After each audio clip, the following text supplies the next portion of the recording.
SMS ஏன் வந்து சொல்றாங்கன்னா, ஏன்னா அந்த படம் வந்து ரொம்ப பெருசா ஓடுச்சு. ஓடுற படத்துல நடிச்சா உங்களுக்கு தெரியும். நான் நடிக்கிற படம் ஓடலன்னா எனக்கு தெரியாது. இப்போ நான் வந்து குதிரைவால்னு ஒரு படம் நடிச்சேன். எனக்கு பயங்கரமா பிடிக்கும். அது பார்த்த கண்கள் மிக குறைவு. பட் ரொம்ப சூஸியா ரொம்ப கம்மியான படங்கள் மட்டுமே பண்ண மாதிரி இருக்குது. அதனால கேட்கிறேன். நீங்க ரிஜெக்ட்டும் பண்ணிருப்பீங்க இல்லையா? இதுதான் விபத்து. தங்கலானும் ரகுதாத்தாவும். இப்போ நீங்க சொல்றதுனால தான் ஓ நீ இன்னும் இருக்கியா அப்படின்னு நினைக்கிறாங்க.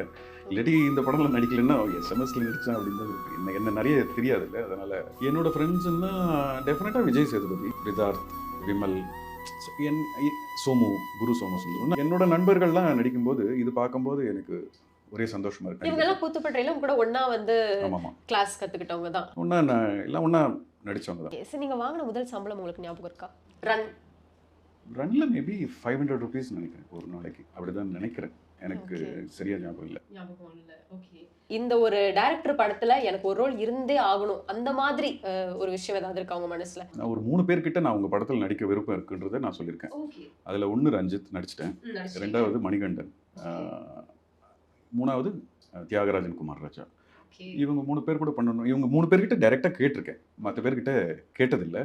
ஸோ அதனால இன்னும் 2 பேர் பாக்கி இருக்காங்க. ஓகே, உங்களுக்கு ஆக்டிங் தாண்டி நான் டைரக்ஷன் பண்ணணுன்ற ஆசை ஏதாவது வந்திருக்கா? நான் வந்து சினிமா தான். சினிமாவில் நான் உடனே ஸ்டார் ஆயிடணும், நான் நாளைக்கே ஸ்டார் ஆயிடணும், இப்பவே அப்படிதான் வந்தேன். அந்த மாதிரி தான் வந்தீங்க. பட் வந்ததுக்கு அப்புறம் இது எவ்வளவு பெரிய கஷ்டம் ரியலைஸ் பண்ண ஒரு மொமெண்ட் இருந்திருக்கும்ல. கஷ்டம் என்ன, நான் நடிக்கவே தெரியலையே.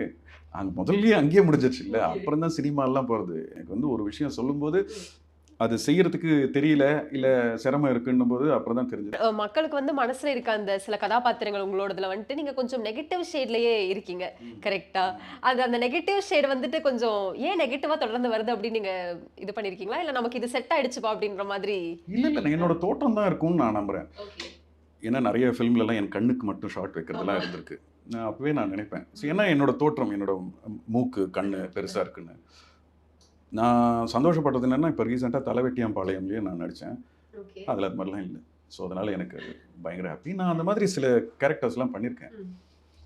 பட் ஜென்ரலாக அந்த நெகட்டிவ் ஷேடோ, இந்த க்ரே ஷேடு இருக்கிறது, அதெல்லாம் வந்து இந்த வெப் சீரிஸ் நடிக்கும் பொழுது எனக்கு ரொம்பவே சந்தோஷமாக இருந்தது. அதெல்லாம் எதுவுமே இல்லை. ஸோ நீங்கள் வந்து ஒரு கேல்குலேஷன் பண்ணி வச்சுருந்துருப்பீங்க. இப்போ எஸ்எம்எஸ்லாம் பயங்கர ஹிட் ஆச்சு. ஸோ அந்த மாதிரி டைமில் ஓகே இன்னும் ஒரு 5 years 10 years கழிச்சு நம்ம இந்த பொசிஷனில் தான் இருப்போம் அப்படின்னு கேல்குலேட் பண்ணி வச்சுருப்பீங்க. நீங்கள் கேல்குலேட் பண்ணது சினிமாவில் ஒர்க் ஆகியிருக்கா? ஆரம்பத்தில் செஞ்சுருக்கேன். அது ஆரம்பத்திலே உடஞ்சிருச்சு. நான் எஸ்எம்எஸ் ஃபார் எக்ஸாம்பிள் நீங்கள் எஸ்எம்எஸ் கேட்டதுனால சொல்கிறேன்.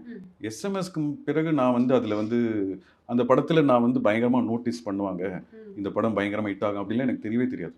ஸோ அதனால் நான் அந்த மாதிரிலாம் அதுக்கு பிறகுலாம் செய்யல. அதுக்கு முன்னாடி நான் செஞ்சுருக்கேன்.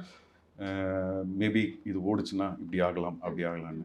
நல்ல காலம் ஆகலை சில ஃபிலிம்லாம். உதாரணத்துக்கு லென்ஸ்லாம் கூட நான் அப்படி நினச்சேன். நல்ல காலம் ஆகலை. நான் வந்து என் வேலையை பார்க்க ஆரம்பிச்சேன்.